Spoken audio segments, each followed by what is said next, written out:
Cari telespettatori, ben ritornati con noi, parliamo del lavoro, dopo un po' di tempo riprendiamo questi temi perché naturalmente è iniziato l'anno nuovo, ve l'avevamo promesso, il Job Act diventa in qualche modo operativo, mancano dei decreti attuativi, comunque ci sono dei segnali interessanti, ci sono dei dati Unioncamere, Excelsior che dicono, elaborati dal Ministero, che ci saranno per il nuovo trimestre qui a venire delle nuove assunzioni, in Veneto numeri comunque interessanti, 800 e rotti, 860 posti aggiuntivi, primeggia la provincia di Treviso, sembra più di 430, adesso vedremo meglio i dati perché ci sono dati diversi, comunque quelli Excelsior sono 430, non va così bene, anzi va proprio male per quel che riguarda Padova, cercheremo di capire perché. Comunque si tratta anche di capire che tipo di assunzioni sono, se erano assunzioni necessitate, cioè se comunque le aziende le avrebbero fatte, avrebbero preso questi lavoratori, oppure se effettivamente questo patto tra industriali e governo sta dando i suoi frutti. E che cosa vuol dire questo Job Act? Che cosa comporta? Quali sono e quando verranno applicate queste tutele crescenti? Che agevolazione daranno alle imprese se effettivamente saranno agevolazioni? E poi queste riduzioni di fatto di contribuzione per le quali sono stati stanziati circa 2 miliardi di euro o 2 milioni di euro se non mi ricordo, vedremo meglio i dati. Sembra che se tutte le aziende ne faranno uso, quindi trasformeranno i contratti a tempo determinato in contratti a tempo indeterminato, finiranno prestissimo e quindi non ce ne sarà più per far fronte a quella che è stata la promessa. Nel frattempo noi in Regione Veneto dobbiamo combattere con un altro piccolo problemino, sono stati fatti dei tagli di 3,5 miliardi di euro di risorse erogate dallo Stato. Questo comporta che la Regione deve combattere con un'altra situazione, la CIG, Cassa Integrazione in Deroga, che sembra non potrà essere erogata con grandi difficoltà ai lavoratori e comunque con ulteriori restrizioni. Si sta parlando di piccole e medie imprese, si sta parlando anche di artigiani e si sta parlando anche di nuove assunzioni. Allora, detto questo, vi presento subito i nostri ospiti, poi vediamo il contributo aggiuntivo, quindi abbiamo qui in studio il piacere di presentarvi in arrivo il segretario della CGIL Veneto Righetti, che non è ancora qui con noi, ma intanto già abbiamo Onofrio Rotta della CIS del Veneto, grazie di essere qui, Antonio Bressa, segretario del PD di Padova, grazie anche a lei, Alessandro Bonzio, presidente ANCL Veneto, buonasera. Consulenti del lavoro sostanzialmente, consulenti del lavoro. Emanuele Massagli, presidente ADAPT, buonasera. Ricerca, indagine con comparazioni internazionali, insomma un'associazione molto interessante nel settore. Luciano Miotto, vicepresidente degli industriali Veneto, presidente di un'azienda che produce bianco lavatrici sostanzialmente, quindi a livello buonasera internazionale, e Leonardo Muraro, ben ritornato, presidente della provincia di Treviso con delega al lavoro. E della buonasera. Buona arrivata anche lei, della provincia di cui parlavamo. Tra l'altro, se non sbaglio, lei Miotto con la sua azienda è nel territorio trevigiano, esatto, c'è salto, quindi ci siamo come sempre.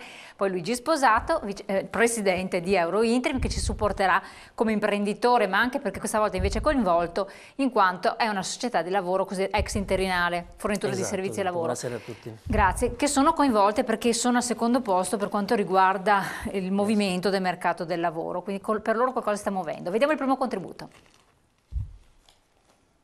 7 milioni, un terribile record negativo tra l'esercito dei disoccupati e l'esercito di chi, scoraggiato, neanche cerca più un lavoro. In Italia siamo ormai a cifre da emergenza sociale. Nei 28 paesi dell'Unione Europea, peggio di noi solo la Grecia. La conferma che questo rimane il primo dei problemi viene oggi dai dati Eurostat del terzo trimestre 2014. Nel nostro paese 3 milioni e 600 mila persone sarebbero disponibili a lavorare, ma scoraggiati appunto neanche più cercano un'occupazione, sicuri di non trovarla. Una cifra drammatica, il 14,2% della forza lavoro totale, più di 3 volte la media dei 28 paesi dell'Unione Europea, quasi l'8% in più dello stesso periodo del 2013. Se sommiamo i disoccupati a chi non cerca più un lavoro, siamo appunto a livello record di 7 milioni. Uno scenario complessivamente desolante, con due aspetti ancor più delicati. In Italia la disoccupazione è ormai arrivata al 13,4%, ma quella giovanile sfiora ormai il 45% e che anche nel 2015 la situazione cambierà poco è ormai un dato praticamente certo. Ieri la Banca d'Italia ha ipotizzato per quest'anno una crescita del prodotto interno lordo di appena lo 0,4%, una percentuale minima che non è in grado di creare lavoro in modo significativo. Allora, vorrei cominciare con la provincia di Treviso, quindi con lei, Presidente Muraro.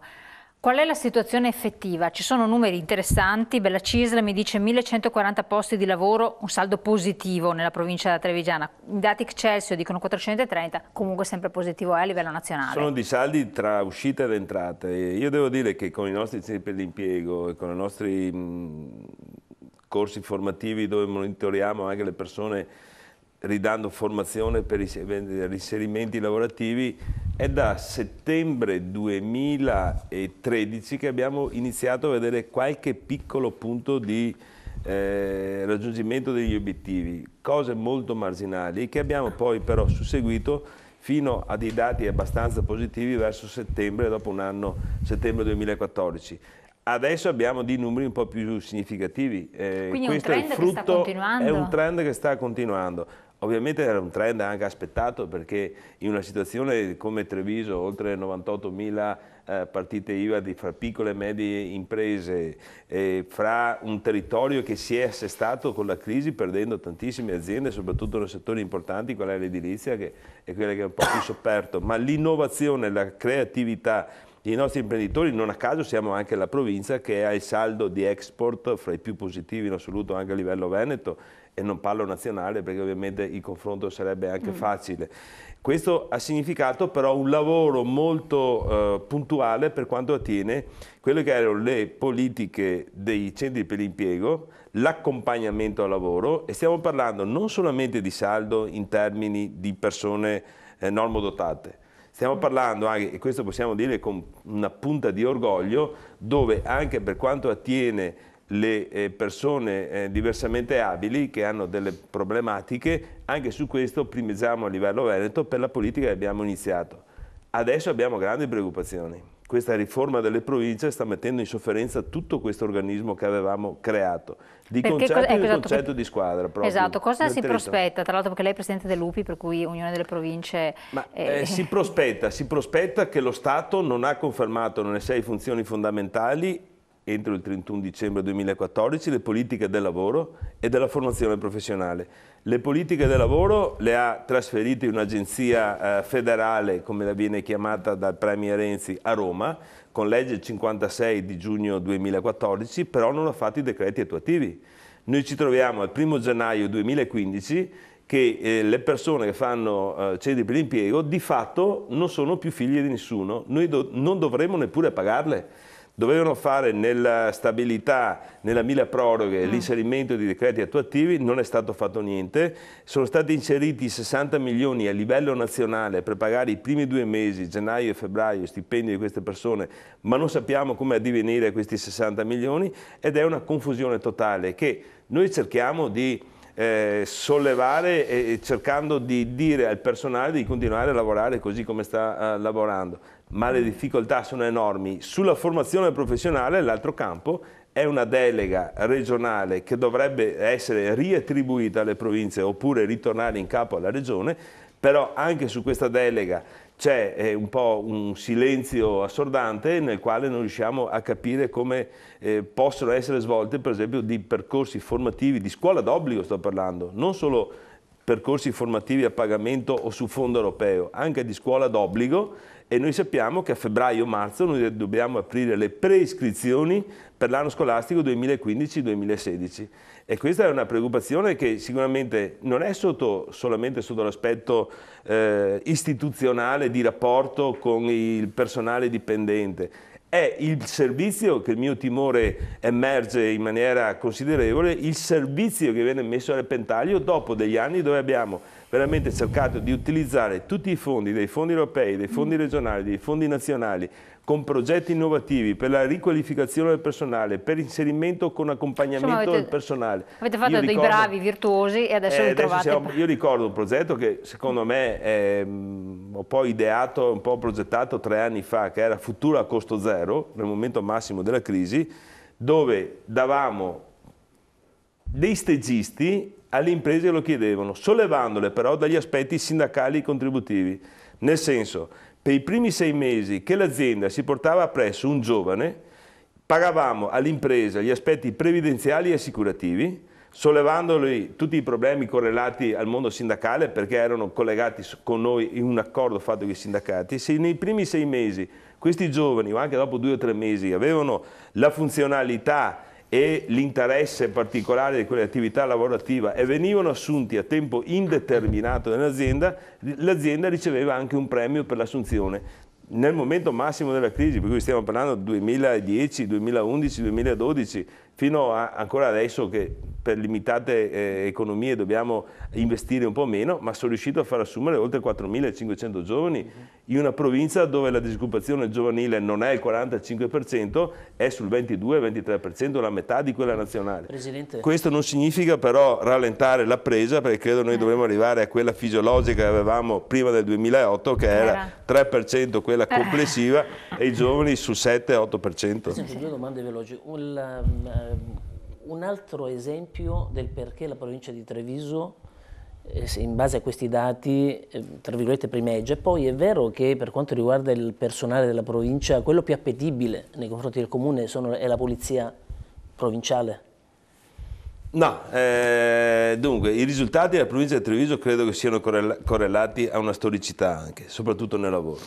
Una storicità che nasce un po' come il motore trainata degli anni 60-70. Da un lavoro che sia sempre stato fatto in sinergia sia con le attività imprenditoriali, industriali, Camere di Commercio e soprattutto la parte artigianale. È stato sempre un concesso, noi per esempio abbiamo un osservatorio economico nel quale studiamo e facciamo indagini approfondite su quelle che sono le tematiche per la prevenzione di eventuali crisi, che ovviamente non siamo stati riusciti a superare quella globale, ma però abbiamo aiutato a superare determinate crisi. Il successo credo che sia stato quello di una sinergia, di non lavorare con il concetto di campanilismo. Le professionalità, non so, sicuramente la mia professionalità della Polizia Provinciale è molto limitata, abbiamo 14 agenti e sostanzialmente li utilizzo per controllare il bollo, se le persone pagano il bollo e l'assicurazione, sapendo che c'è una parte della crisi che ha fatto delle conseguenze con la riduzione del pagamento e il taroccamento del bandellino dell'assicurazione. Sembrava che fosse la categoria più appetibile per quanto riguarda i comuni. No, credo che ci siano professionalità elevate. Per esempio adesso la mia polizia fa servizio di sorveglianza al tribunale, perché il tribunale non hanno le persone per fare la sorveglianza chi entra in tribunale. Abbiamo polizia provinciale che fanno da presenza dentro al tribunale e controllano chi entra con le borse, per dire com'è preso questo Stato, assieme al Comune di Treviso. Le professionalità, noi abbiamo parecchie richieste da parte dei comuni in questo momento, che sono anche i comuni allo stato brado per quanto riguarda il personale nelle nostre aree rispetto ad altre aree. C'è la richiesta di avere del personale, questo personale cosiddetto, fra virgolette, in esubero delle province, però le normative di fatto dicono via il 50% del personale della provincia, però la normativa mi impedisce di dare il personale ai comuni o a altre entità. Perché? Perché io devo fare la ricognizione del personale, questo 50% del personale, entro il 31 di marzo e non è ancora uscito però il decreto governativo che mi dice come identificare queste persone. Per cui la confusione che regna è totale, ma all'interno di questa confusione, che secondo me è difficile e sicuramente preoccupante per le parti sindacali, dove abbiamo sottoscritto anche un documento condiviso, e questo mi ha fatto molto piacere, una proposta di legge regionale condivisa. Dall'altra parte quello che mi preoccupa sono i servizi. I servizi più importanti sono formazione professionale, che stiamo parlando di ragazzi, che sono quei ragazzi che accedono alla formazione professionale, sono quelli più delicati, fra virgolette, che sappiamo sono più delicati. E il lavoro, tutte quelle politiche che abbiamo fatto del lavoro attive, che in questo momento la mia preoccupazione è che vadano in flessione o che vadano in sofferenza. Sindacato, e voi siete coinvolti in questa situazione, in primis naturalmente, poi vorrò sentire anche gli industriali, vabbè, rappresentano gli industriali veneti, però comunque Questa situazione qui virtuosa poteva in qualche modo, anzi ha supportato una mancanza di intervento a livello governativo centrale, ma come potrà reggere? Alla luce di quello che diceva il Presidente. La prima riflessione che volevo fare è questa, nel senso che siamo di fronte a una situazione di saldo zero adesso dal punto di vista della perdita dei posti di lavoro. Qualche provincia ha qualche segnale positivo, ma il saldo è zero. Parla del Veneto o in generale? Parlo della regione Veneto, ecco. Anche se ancora negativo, comunque i dati che ci vengono offerti da Veneto Lavoro danno un saldo negativo. Però la crisi che cosa ha rappresentato in questi ultimi anni? I dati sono 107.000 lavoratori coinvolti dall'industria, l'agricoltura, ecco, un segnale positivo, raggiunge un più 3.155 occupati, il terziario è in equilibrio sostanzialmente, anche se ha segnali positivi. Inoltre abbiamo 8.756 aziende in crisi ancora dichiarata, con 193.000 lavoratori coinvolti dentro questa crisi. La cassa integrazione è straordinaria, siamo a 5.398 persone coinvolte e la CIG di ore effettivamente consumate, ore effettivamente, perché ne sono state richieste 500 milioni, ne abbiamo utilizzate effettivamente 300 milioni. Qual è la situazione più grave? Che oggi abbiamo il nostro tasso di occupazione in Veneto, che era nel 2008 del 66,4%, oggi è del 63,3%. Abbiamo perso 3 punti di livelli occupazionali. Abbiamo 100.000 lavoratori fuori dal sistema lavorativo che dobbiamo affrontare come riassorbirli nel sistema e abbiamo 30.000 lavoratori che oggi godono di strumenti di ammortizzatori sociali e sono però parzialmente mi sollecita il Presidente Muraro la questione legata a che poi è anche un punto della riforma di Renzi del Job Act rispetto alla gestione del mercato del lavoro.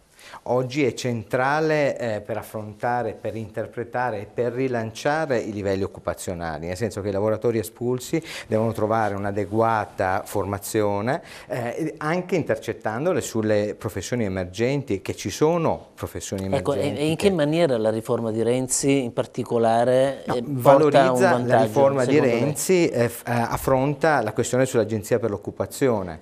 L'Agenzia per l'Occupazione, i centri l'Agenzia Nazionale per l'Occupazione. L'Agenzia Nazionale per Nazionale è quella che diceva sì. Esatto, però è chiaro che... Cioè, cosa le fa pensare che questo nuovo organismo, nuova organizzazione del mercato del lavoro possa portare dei risultati rispetto all'organizzazione attuale, quella dell'Agenzia Nazionale per l'Occupazione? No, allora, non penso che l'Agenzia Nazionale possa risolvere i problemi, sono più preoccupato della difficoltà che fa la provincia a svolgere il suo lavoro, sia per le risorse che un po' per la confusione che c'è in atto rispetto al destino dei centri per l'impiego a livello territoriale. Però noi riteniamo che siano strategici a livello territoriale dare strumenti effettivamente funzionali nell'incrocio tra domanda e offerta del mercato. Quindi parla di politiche attive sostanzialmente adesso. Lei sta parlando di quelle che saranno le politiche attive. Esatto, proprio le politiche attive, esatto.